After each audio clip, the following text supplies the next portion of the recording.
Тема этого видео – бронхит.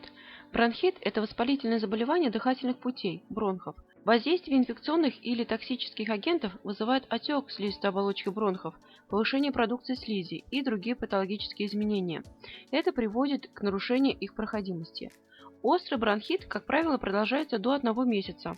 Хроническим бронхит считается, если длится более 3 месяцев в году на протяжении больше 2 лет. Острый бронхит обычно вызывается вирусной инфекцией, также может быть вызван бактериальной инфекцией и может излечиваться без осложнений. Хронический бронхит характеризуется необратимой перестройкой слизистой оболочки бронхов в результате длительного воздействия неблагоприятных факторов. Причины острого бронхита включают острые вирусные и бактериальные инфекции, иммунодефицитное состояние, аллергические заболевания, курение, в том числе пассивное, воздушные поллютанты, то есть дым, пыль, химические и другие агенты, переохлаждение, сырость, сквозняки, чрезмерно сухой, горячий или холодный воздух. Обострение хронического бронхита могут провоцировать как инфекционные, так и неинфекционные факторы, такие как хроническая сердечная недостаточность, сердечная аритмия, гастроэзофагеальная рефлюксная болезнь и другие. В этом случае бронхит не будет заразным, так как не вызван инфекцией. Симптомы и признаки острого бронхита и обострения хронического бронхита включают кашель. Вначале сухой, мучительный, через несколько дней он может становиться продуктивным с выделением слизи, то есть мокроты. Возможно ощущение царапания, соднения в горле при трахеобронхите. Повышение температуры и головная боль. Озноб, боли в теле, мышцах, одышка. Могут появиться такие симптомы, как нарушение голоса, ларингит, першение в горле, фарингит, заложенность носа, ринит.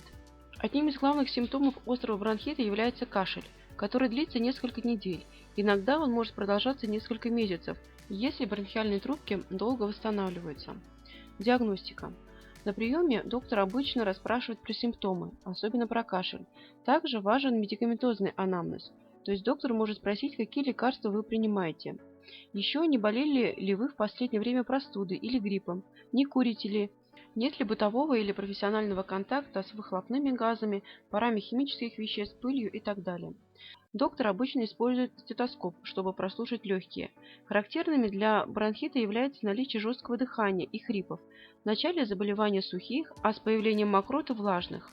Лабораторное и рентгеновское обследование проводятся при затянувшемся течении и подозрении на пневмонию. Всем кашляющим и выделяющим мокроту более 2 недель врач порекомендует проведение исследования мокроты. Лечение. В большинстве случаев бронхит вызван вирусной инфекцией. Поэтому в первые 2-3 дня лечение в целом соответствует лечению при остром респираторном вирусном заболевании. Если бронхит вызван бактерией, ваш доктор может назначить вам антибиотики. Антибиотики врач назначает при появлении гнойной мокроты в возрасте пациента больше 50 лет и рецидивирующем, повторяющемся характере заболевания. В остальных случаях они не показаны. Пациентам с астмой, бронхообструктивным синдромом, то есть когда у пациента затрудняется дыхание, появляются сухие, свистящие хрипы, врач назначает бронхорасширяющие средства в виде ингаляции.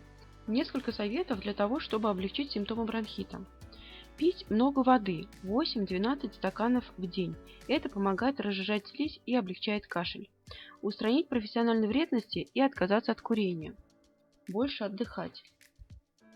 Использовать увлажнитель воздуха. Сухой воздух негативно влияет на течение бронхита. Использовать средства от кашля, отхаркивающие препараты, ацетилцистеин, амброксол и другие. Также отхаркивающий сбор лекарственных растений, щелочное питье. Отхаркивающие сиропы для детей давайте только после консультации с педиатром. Использовать противовоспалительные средства, устраняющие боль и температуру при необходимости. В первые дни болезни при сильном и мучительном кашле могут назначаться противокашлевые препараты, но длительный прием этих препаратов, а также сочетание с отхаркивающими средствами способствует застою мокроты и затяжному течению бронхита.